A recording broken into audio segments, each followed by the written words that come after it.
Okay, I think we are ready to get started. So, welcome everyone who's joined us. I am Tim Merlin. I'm the VP of Product at WallArm, and I'm joined today by Ads Dawson, who is an AI security researcher at Dreadnode and also a founding technical lead for the OWASP Gen AI security project, which hopefully gives him plenty of expertise for the conversation that we're planning to have today.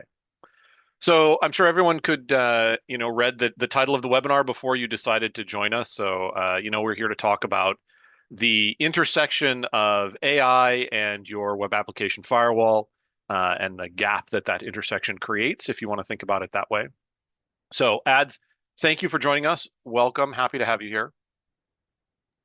Thank you very much, Tim. Appreciate it. Happy to be here. It should be an interesting conversation, I think. So I'm going to start by laying just a little bit of context for what we're talking about here, or what we're going to cover in this webinar.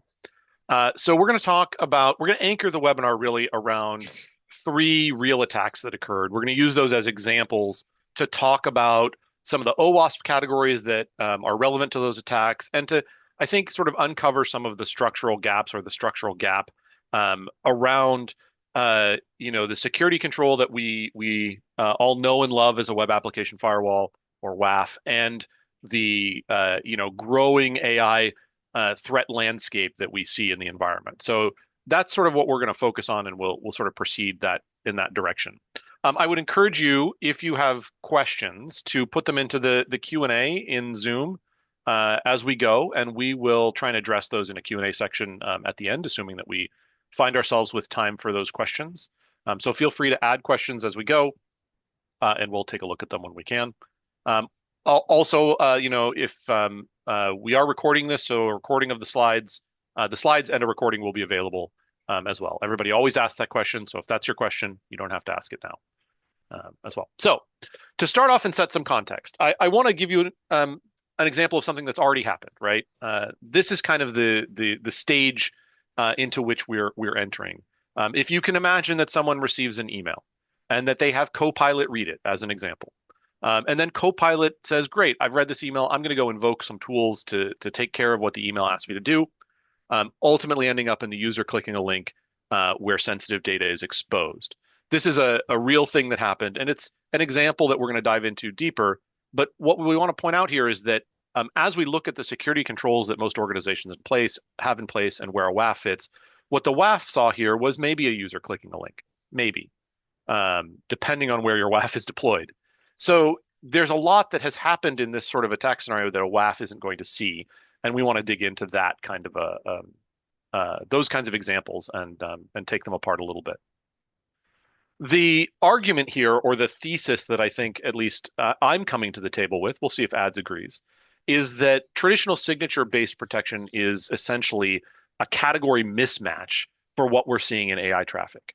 If you're deploying a WAF, or you have deployed a WAF, because you probably have to at this point, what that WAF assumes is that, because it's signature based, that it knows what an attack looks like before it sees it. So you're building signatures for things.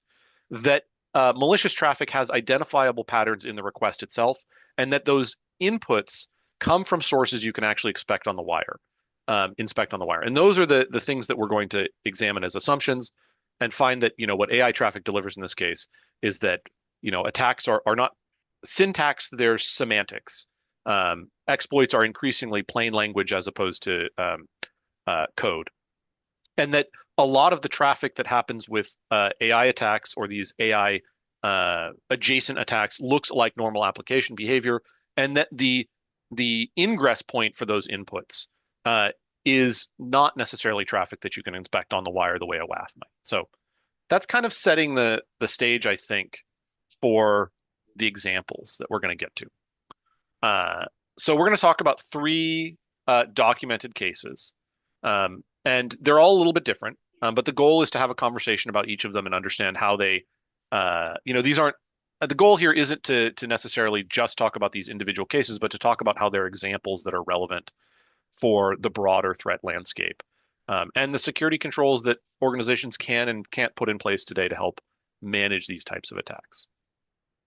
So let's start with an example where what one might consider trusted content is turned into instructions.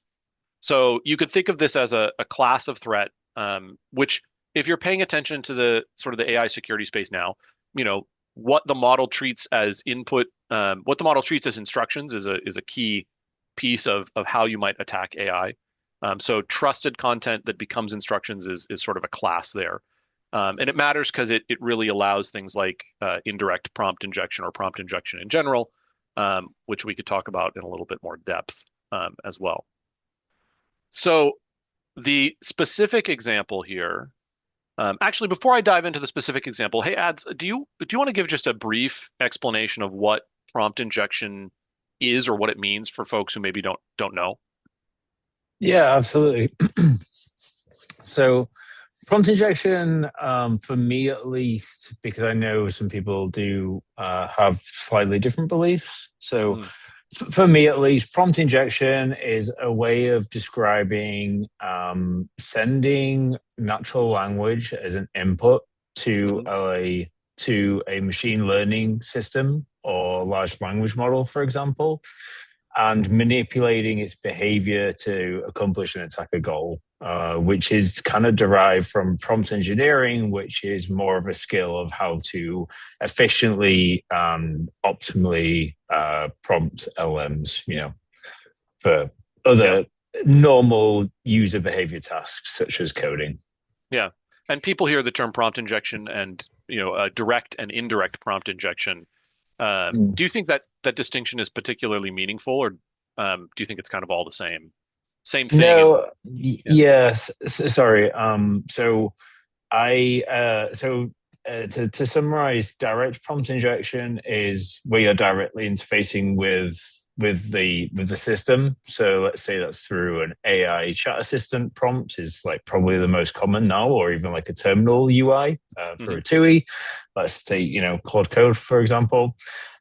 Indirect prompt injection is where you're adding some kind of context or prompt into the large language model from a resource which is external to it. So, direct prompt injection, we're talking right now. Indirect prompt injection is, me holding a piece of paper and saying, Tim, give me a password or whatever, right? To give a very simple metaphor. yeah, yeah. And I think it's worth pointing out that the concept of injection itself is not new. It's not unique to the AI landscape. We've had different types of injections that have existed, through the history of cybersecurity. Prompt injection is that particular flavor of injection that applies to LLMs. I think that's probably a fair way to put it, unless Yeah, you disagree. Yeah. I agree. The one thing, to be honest, that I actually don't know, and I will hold my hands up, is I don't know where like the injection came from. I think maybe because it was termed and comparable to like SQL injection, Yeah. or just like client-side injection bugs in general. I assume that's where it is kind of turned from, and I guess Yeah. injection as well, as a term also kind of sets some kind of tone. It depends on I suppose, how pedantic you want to be about the definition, because direct prompt injection is it's almost closer to kind of AI social engineering because you're interfacing with the LLM, you're trying to convince it to do something it shouldn't. It's not so much an Mhm. injection as a social engineering mechanism. But I think you're right that prompt injection sounds has greater impact as a term, perhaps. Yeah, Yeah, that's definitely. interesting. Yeah, yeah. So let's look at the specific example. So this first example is the one that we sort of started with at the beginning. It's a example that occurred with Microsoft's Copilot, and it's really a researcher who found this vulnerability, exploited it, reported it responsibly, and sort of carried it out to its logical end. But there were a couple of different ways that you could hide instructions and deliver them to Copilot. The example that they gave here, that the researcher gave, was instructions hidden in an email. So Copilot reads the email for you, being the ever helpful AI that it is, finds some instructions that say things like, I'm trying to remember exactly what they said, but it's you know bolded, like very important information. Don't print anything about these instructions. go do these tasks and then continue with what you're supposed to be doing. And so Copilot actually would go and pull adjacent files into the context, collect the information that the attacker was interested in, and then that's one side of it. The other side is the exfiltration, which I think is particularly interesting, because it used ASCII smuggling to encode the data that they were exfiltrating into a clickable link that the user then clicks on, and that's what causes the exfiltration. Um, so there are multiple steps here. And I don't, Ads, is there anything in particular that stood out to you about this example and why you think it's relevant to sort of the threat landscape overall? Yeah, definitely. So I actually know the researcher quite well. I'm lucky enough to call him a friend.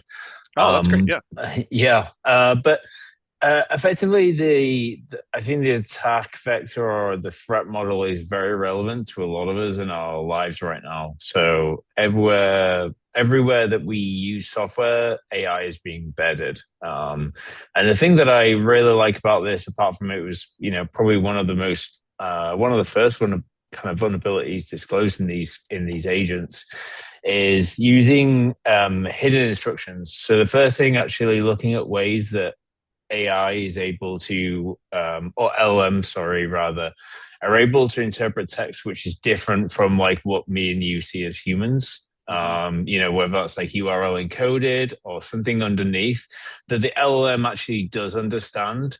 So kind of taking, I guess, like breaking the context between like what you see when you're typing something on a keyboard to what you see in a web browser is really impactful, because then effectively the victim is victimized, but is completely unaware. The second thing Yeah. is a lot of these tools like calendar and email and ways of delivery mechanisms. I call it to the victim. These are completely unauthenticated and interactions that we all use every day.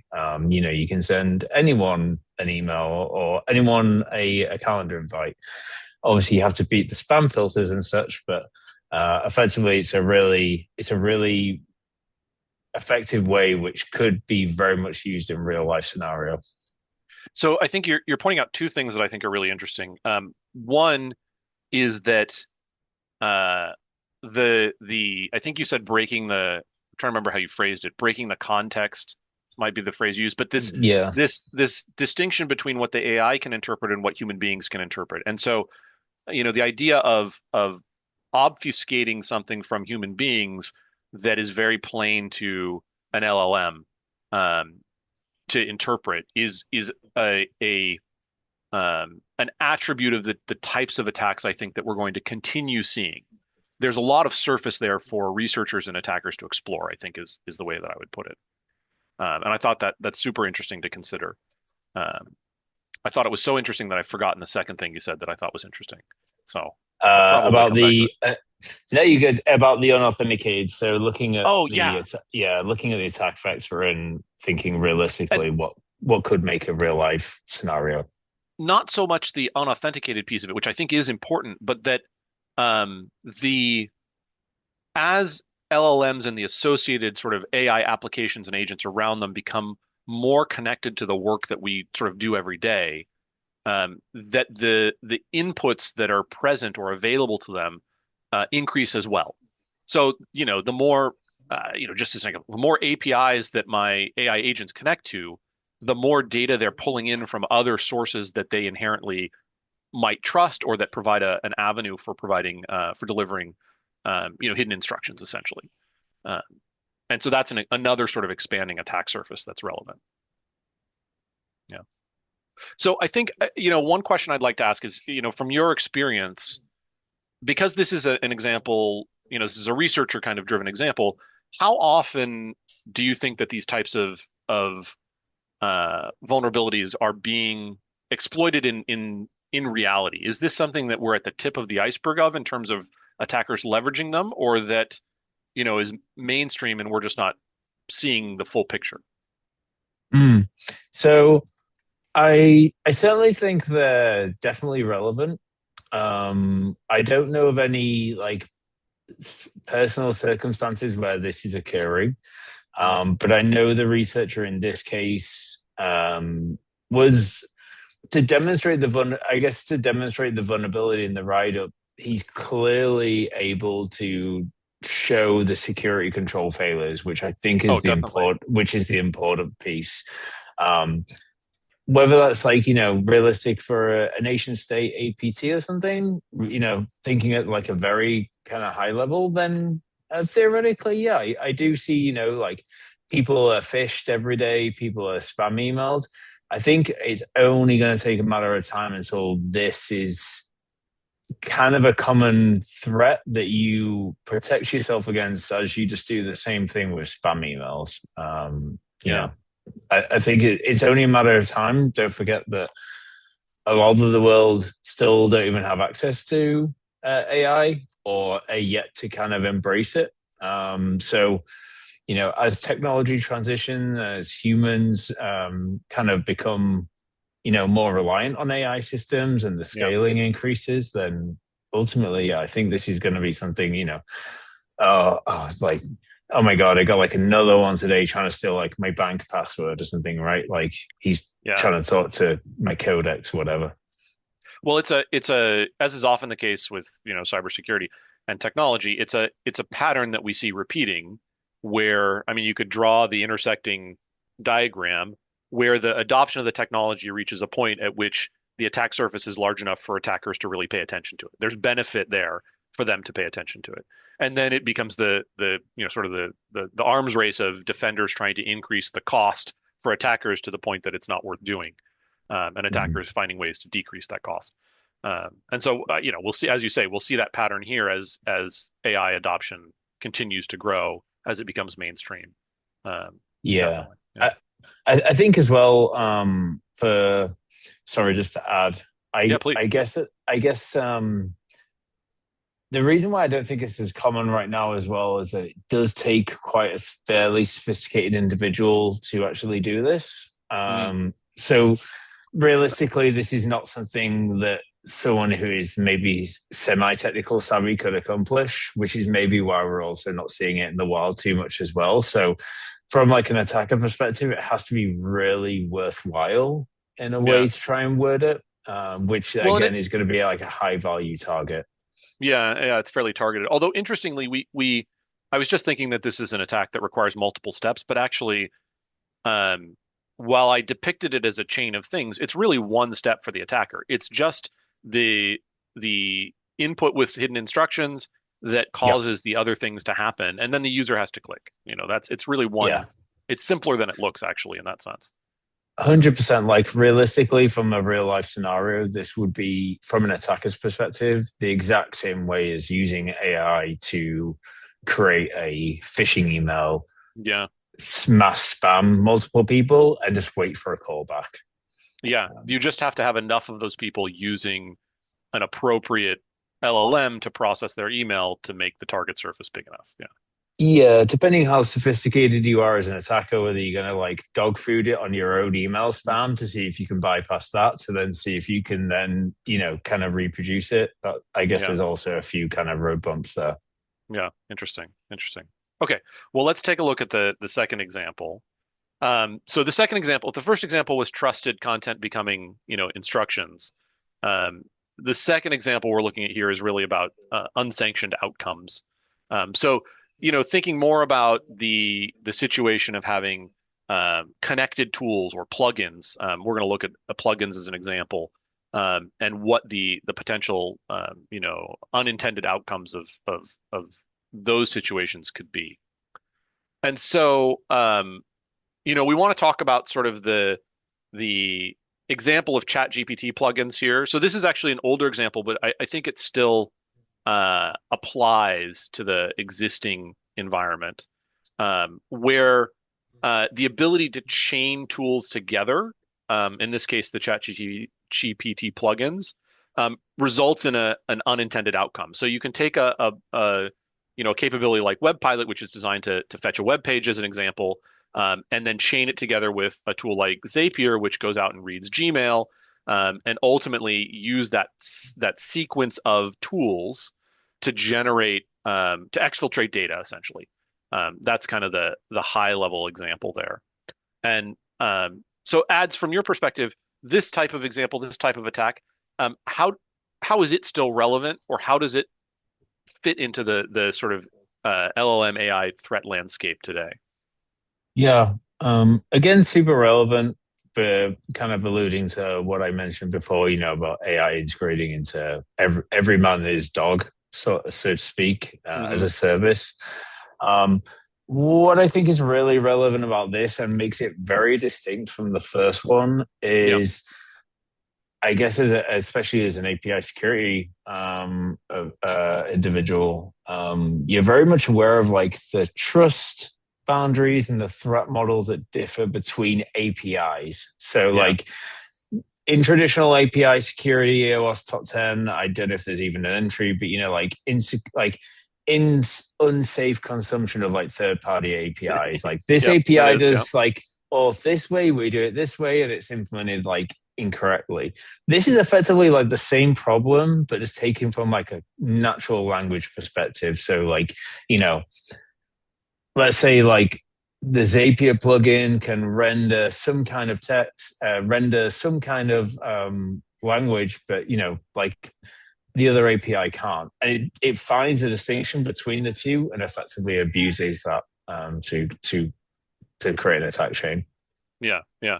And I think you're right about the sort of the API, the relevance of APIs in this case, because yes, this is a sort of an AI or LLM centered attack, Mhm. but it's carried out via those APIs, and that ability to connect from one thing to another. And I think one of the things I found, sort of coming from API security, is that when you talk to people who are API centric, who that's been their world about AI security, they inherently sort of understand that all of this AI stuff that people are talking about is really running on top of APIs, and that's what connects it all together. And when you talk to people who really came to security from AI specifically, and maybe didn't have the background, they don't think about the APIs because AI is designed to obfuscate all of that away. And so they tend to be much more focused on things like prompt injection, which are very AI centric, LLM centric, and not think so much about the APIs underneath and how those might be exploited.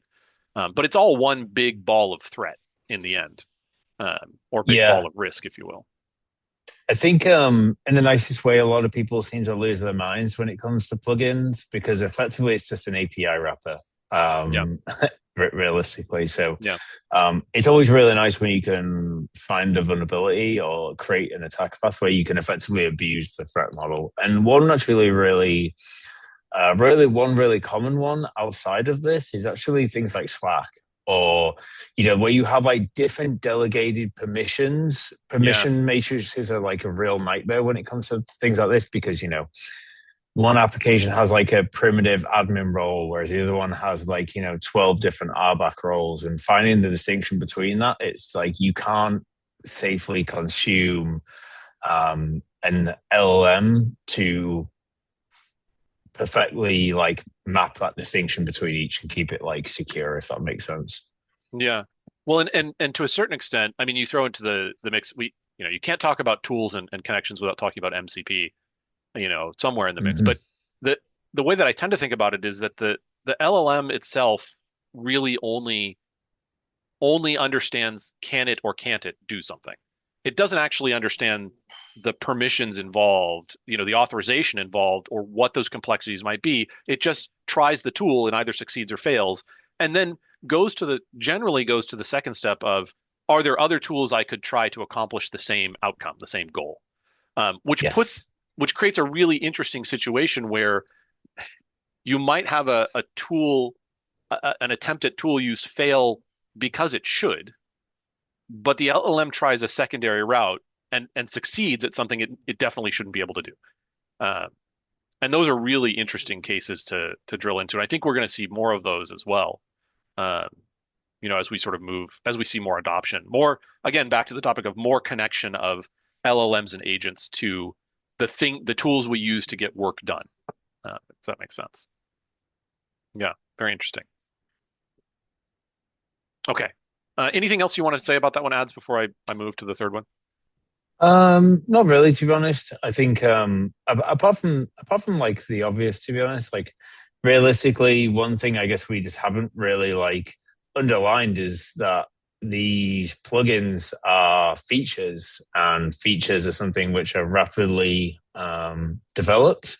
Yeah. So like the plugin Uh, store just grows, people can build their own plugins. So there's also sometimes a bit of like supply chain, so to speak, to yeah. consider there.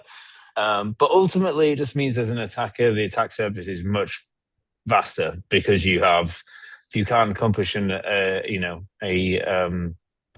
vulnerability in one, then realistically, there's maybe 7 or 8 other plugins that do very similar functions, web fetching and things like that, which is a great way to be able to exfil data. Uh, and there's another pattern we see in other places that will show up here is I'm trying to remember. There's an API OWASP API top 10.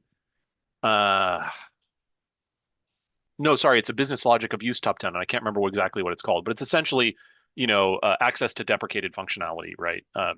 Yes. So yes, it's great that we're developing all of these plugins and connections, but we're also not decommissioning them as quickly as we're building them. And so you're going to end up in situations where, yeah, the current one works great, but there's an older version or a deprecated version that services an attacker's use case that nobody just happened to get rid of. Um, there was an example not too long ago with an API vulnerability with Stripe, where an attacker was using a deprecated Stripe API to validate card data that they had stolen because Mhm. it wasn't rate limited and it wasn't watched and monitored. And, so I think we'll see the same thing here too with plugins and connections as you were describing. That's a really good point. Sorry, there's one thing I actually did forget to mention is I guess like as a bug bounty hunter or web application pen tester, Yeah. one thing that we are testing for is undocumented and old version APIs, which API version mismatches. Like, does the does the plugin, I'm just going to use them as a guinea pig, but they're by no means insecure. Does the ChatGPT plugin store have like version 1 of the Zapier API, whereas Hmm. Zapier published version 3, which is a different API endpoint and has X amount of security vulnerability remediations, which, like that delta is where the security control failure can Yeah. can Yeah. occur as well. Yeah. Or even if you find that the plugin uses version 3, is there an older plugin that uses version 1 that you could just go use instead, where that the Yeah. vulnerability that you're looking for is available? That kind of thing is interesting. Mhm. And we didn't, I mean, it is worth talking about sort of the where the WAF sits in this equation as well, because we're talking about connections between APIs that a WAF deployed at your edge may not see at all, right? It just may not have visibility to that traffic. And so from a security control standpoint, even if you're not monitoring the LLM interactions themselves, those APIs become a potential blind spot for that WAF. It also may not understand the API traffic itself or the API protocols, which is interesting too. All right, let's talk about the third example. And this is an example where we're talking about the the model's output becoming trusted content. And so it's about, in some ways where those inputs come from and how they're sequenced into the LLM flow, if you will. Um, and so let me just dive into the specific example because I liked this one. I think this was my favorite of the three. So GitLab Duo is, if you're not familiar, it's essentially an LLM, an agent that works inside of GitLab that helps you do all kinds of useful things. If you're a developer, um, but there are lots of ways, it turns out, to feed Duo hidden instructions. We were talking earlier about the variety of potential inputs, and when you start plugging an LLM into things like a source code management platform, you then have the code itself, you have comments, you have a variety of options to sort of feed it information. And what the researchers found in this case is that Duo does indeed ingest and follow those instructions, and that there are a couple different ways you can manipulate those instructions to do things, that could be malicious. So you can exfiltrate base64 encoded data. You can generate, um, uh, you don't need the user. You can generate an instruction that doesn't require the user to click on a link in order to have something happen.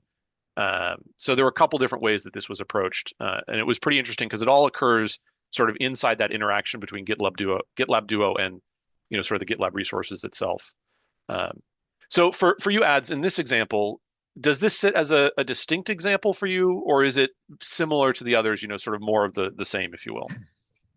Yeah, so um, kind of, I mean, they're all similar to a degree, just presenting different security controls, which I think is like the really important thing and the really impactful thing from the vulnerability reports. Hmm. So clearly, like for this one, for the GitLab Duo, um, super impressive. Effectively, like kind of going back to what I said a bit earlier in the talk, is the way that they're abusing the data exfil is that like contextual gap between like human readable data and machine readable data is a much better way to word this. So Mm. base 64, let's say that's completely human unreadable. It renders well on a URL. It doesn't break a URL, so it's like a perfect way to exfiltrate data. And effectively using like simple image tags, which is just HTML. But because it's passing HTML and the application is rendering HTML, the web browser automatically makes a outbound fetch request, which means that the data is automatically exfiltrated. The victim doesn't even have to click the link. So it's great as a researcher because like the CVSS, there's no user interaction, which is like, kind of exactly what you need. But that's like the real important content here is, attackers can exfil data via multiple different methods and means and vectors. However, there is like multiple steps of being able to of ways of being able to do it. And effectively what we're relying on is that differentiation between machine readable and human readable, and effectively what the application is able to pass. HTML and Markdown being like awesome examples of that. Yeah, yeah, and I mean, it makes me think about the um, from a security control standpoint. The you've got multiple points at which you can think about managing this risk. There's a lot of focus on the input, preventing malicious inputs from getting in. But exfiltration is another point at which you can start applying controls. The fact that it's that a lot of that exfiltrated data in these examples is, as you say, machine readable but not human readable, actually lends itself really well to applying security controls that are machines essentially. Human beings aren't Yes. going to catch it, but that's okay. The Mm-hmm. volume and velocity of these workloads makes it impossible for human. You're not going to have human beings catching this stuff anyway, regardless. So there's Yeah, opportunity there, I think. 100%. So with that, like effectively, this could have been mitigated by a content security policy because effectively, it's a as long as I understand it correctly, but the browser automatically takes a fetch request. So if you can block that via like a CSP or something, then those are really valid ways where you don't have to change Yeah. the way that the application renders with the LLM, which is effectively like affecting the user flow or the user feature capability. There's mitigation methods you can take from like standard web security that still apply here, Yeah. and ultimately don't break the entire application or like ruin the functionality to a degree that it degrades it so poorly that it's not good. Well, this is an interesting sort of side topic of uh, at least I'll give my perspective and see if you agree with it. What I've seen in terms of AI adoption is that many organizations, not all, or I'll just say a lot, maybe not many, of organizations seem to be willing to um, throw out some of the reasonable policies they've had in place in order to adopt technology that has any technology that has the term AI in it, and that their willingness to take on new features um, that previously would have, required testing, validation, maybe even some kind of certification. Like that willingness has really shifted. Organizations are accepting a lot more risk than they used to. Mhm. Does that does it seem like that from your perspective as well, or am I just, drinking the Kool-Aid or inside the factory? I don't know what the right metaphor there is. No, you're exactly right. So I've worked at multiple companies or worked with multiple companies that are embracing AI. I've submitted bugs and found hidden features, things like that. Teams are developers and teams are at an ultimate rush because the whole industry, especially now with AI, is an arms race, like kind of like never before, to be honest, because people can ship and move at like suboptimal speed and really at scale, which means that effectively the threat landscape is somewhat becoming more insecure at quantity. Effectively, yeah, people are under pressure to ship more, quick, and push that quicker, which means that there's greater chance for vulnerabilities. We can also get into the conversation later. I think it's really relevant about people like vibe coding and deploying things as well, right? Never Well, seeing code. Then ultimately, that it is all those things relevant contribute. actually. It's Well, yeah, relevant to yes. this specific example because one of the, I think, if I remember correctly, one of the um, call it a use case that the researchers in this case validated was the ability to uh, uh, was the uh, ability, vulnerability, willingness of GitLab Duo to accept instructions that were in code. So you could have a chain where someone has, injected instructions into committed code that then another that in this case GitLab Duo interprets. And so that that tendency to willingness to sort of push code, never look at the code if you're vibe coding, it creates vulnerability, it creates real risk, not just Mhm. from making mistakes and creating your own vulnerabilities, but from ingesting malicious instructions in that code too. Yeah, 100%. Yeah, yeah, and it's just there are lots of opportunities for us to learn, depending on your perspective on the sort of the overall industry. Yeah. Sorry, I didn't mean to cut you off there. I just thought it was definitely. No, You said it might not be relevant. I think it's very relevant. yeah, no, sorry, you are. I guess especially when it comes to people being under pressure, so to speak, like never before. So Yeah, yeah, yeah.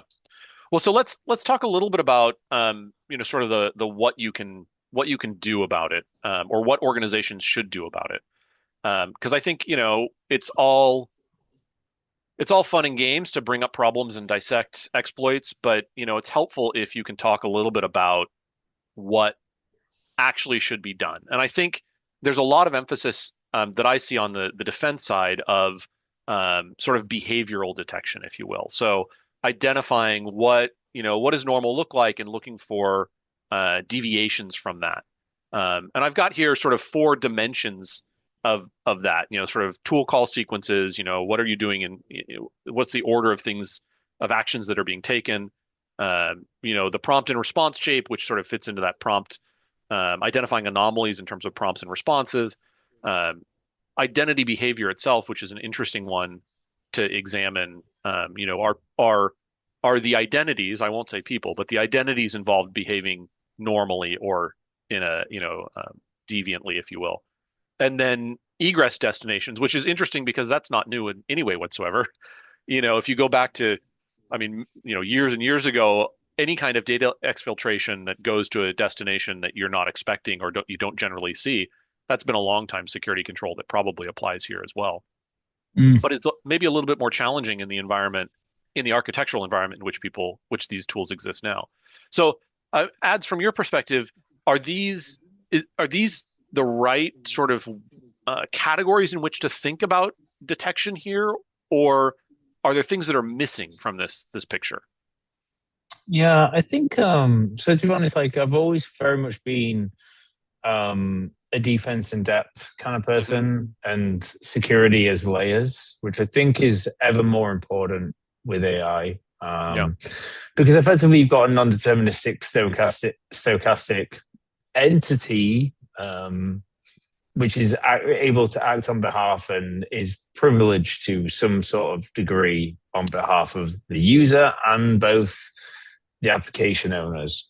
So the defense in depth approach, I do think that a lot of these security controls are able to be mitigated at the traditional web application layer perspective. It just takes a layering of them, and I guess in the majority of these instances, these kind of attacks have never surfaced, which is why they've never been really mitigated or thought about before. Yeah. But one of the best places to start is, threat modeling, which is exactly like kind of like you've labeled here. Look at the tool call sequences, the identity, and see where data can come in and where data can come out, and what is high profile data for an attacker. Yeah. What strikes me because sorry, what did you said these are, did you say non-deterministic stochastic entities? Is that what you said? Yeah, Yeah. stochastic, non-deterministic. Yeah, same thing. Yeah. It's interesting to me because the a lot of what we're trying to do in terms of defense is apply uh deterministic policies or deterministic controls to a non-deterministic entity. So like if you think Correct. about tool call sequences as an example, your threat model might be, okay, well, here are all the sequences that we expect. Let's enumerate those first and then look for anything that's outside of that. But of course, you're applying that sort of deterministic approach, that list of a positive security model, a known good list, to something that is inherently intended to be. Its value is that it's non-deterministic. Um, which is really an interesting, and the same thing for identity, right? Yeah, yes, you can then go look at your identity layer, which is highly valuable from a security control standpoint, but you're essentially doing the same thing. You're saying what will these identities do, and then what's outside of the bounds of normal, Mhm. again, with a non-deterministic entity being the at the center of it. So it's an interesting approach. Yeah. I don't know if there was anything in particular you wanted to add to that, but let's, No, I think yeah, that is a very good point. Yeah, sorry. I think the maybe the problem without just trying to talk about the problem is you're exactly right. People are trying to box AI with prompting to get it to not do anything, but realistically, like you can never be 100% secure by relying on those security controls with something yeah. non-deterministic. Yeah, there was it's just interesting to think about. I was creating a skill to do something, a reusable skill, and I asked the LLM in this case to evaluate what might go wrong, and its first statement about what might go wrong is, I might just ignore the instructions. That would be the the first problem. Oh, At least it's honest. okay. I mean, I guess that's possible, yeah. And oh well, evidence suggests that that's not just possible, it's probable in many cases. So, Yeah. yeah. All right. So, just moving forward a little bit, if we think about sort of controls that might apply, um, there's a list here of what we could look at as an organization for, sort of limiting what an AI system can do. So things like a tool allow list per agent. So constraining what tools that agent can actually access. Schema enforcement for every API, right? So that you can keep any connections coming in to what the API is specifically specified to do, not what it can do. Output validation, on the things that are being produced. Scoped and short-lived credentials, that's actually a super interesting one because, um, it's definitely not a AI specific problem, but it is one that we think at least we've seen exploited in the real world. Sometimes with real exploits, there's limited data, but if we go back to an incident that occurred with SalesLoft last year, if I remember correctly. So SalesLoft is a company that produced an LLM chat interface that connected to your Salesforce CRM data. So you could chat with the SalesLoft Drift agent, and it would, connect to Salesforce and pull out data and tell you, give you answers, that kind of thing. And there was someone compromised the OAuth token or a token, that we can assume based on the exploits that occurred across more than a dozen separate Salesforce customers that it was either poorly scoped token or a long-lived token or maybe both. Um, and that's an example where, a control at that level would have prevented what it was, sort of could be construed as an AI related breach. And then, controlling egress is another control that fits into the examples that we've had here as well. So, Ads, is there anything that you would add to that list or that you think is missing from that list? Um, to be honest, based on what we've talked about and predominantly the majority of these, I think those fundamentals will get you pretty far, to be completely honest. Yeah, good, good. Well, those are not all easy things to implement. I think there's a fair question. I'll close it out with a sort of a last question before we go to some of the Q&A. If anybody has any questions, as I said at the beginning, feel free to put them into the Q&A box, and we'll take a look at them. So that's your reminder. So I think Ads, my sort of closing question for you before we talk about Q&A is, what if you were telling someone based on the conversation we've had today, and someone who's concerned about the threat landscape for LLMs and AI in their environment, the one thing, like what one thing should they do tomorrow? What would be at the top of your list for that advice? Um, Threat model the application, Yeah. and probably the AI, keep the AI portion of it. I think a lot of people maybe skip straight towards like the LLM, looking at benchmarks, seeing if like certain LLMs are more vulnerable, adopting classifier systems without being able to evaluate it. Um, Threat modeling is extremely impactful if done correctly, something that should be done periodically. But also like evaluating, I guess, which is a key part as well of threat modeling. So evaluating your security posture, whether you're doing that, Mm. and however you're doing that, are you able to at least get some level of confidence that you're making several security controls in a good state, I guess. Yeah. The interesting thing about threat modeling as a choice there is that you have to pick something. Like you have to pick a scope. You can't threat model everything. And so you said threat model the application, which implies starting with an application you want to threat model. And I think that's a really interesting implication because it forces you to choose a priority. Um, one would assume based on whatever the objective of your business is, if it's revenue generation or if it's delivering a service or what have you. You say, okay, we Mhm. start with what's most important. And I think Yeah, that's really actually the first thing is deciding what's most important. Yeah. yeah, like contextual basis. What kind of application do you have? What is the AI assistant doing? Standard stuff like if it's a banking assistant, like why would it need access to a Python interpreter? Just like getting that contextual fit. I'm also like a Yeah. big believer in offense driving defense. So, red team finding problems for blue team sort of perspective. Yeah. Makes sense. Makes sense. Great. Well, let's take a look. Let's see about a couple of questions if there are any in here. Let me open the Q&A. Um, all right. So I've got one question here, which is what's the most common issue that you find as a security researcher or penetration tester um, around AI, I think is the implication. Data exfiltration. Um, so I think ultimately in my experience at least, a lot of these applications, you'll find that the prime attack surface is the consumers of the application. So, like, let's say taking a bank application or something like that. Yeah. Me as an attacker, I'm looking whether I can exfiltrate some kind of data from from you know, from yourself, kind of like an IDOR style, but using the LM as a gadget.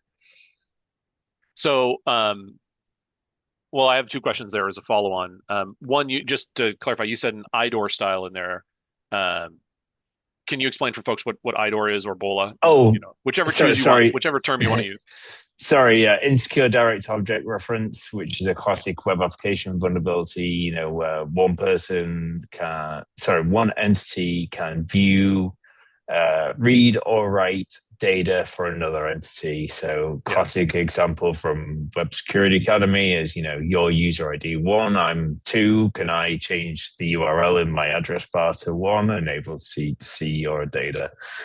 yeah, So yeah, can I use an AI assistant who has over permissive tools to be able to exfiltrate data from your section of from your section of the database record or whatever that is. yeah. So the example would be convincing engineering, prompt engineering that LLM to pull data that isn't yours, but because it has access to it through some inherited authorization of some kind, something like that. Yeah. Okay. Cool. Um, okay. I don't see any additional questions in the Q&A.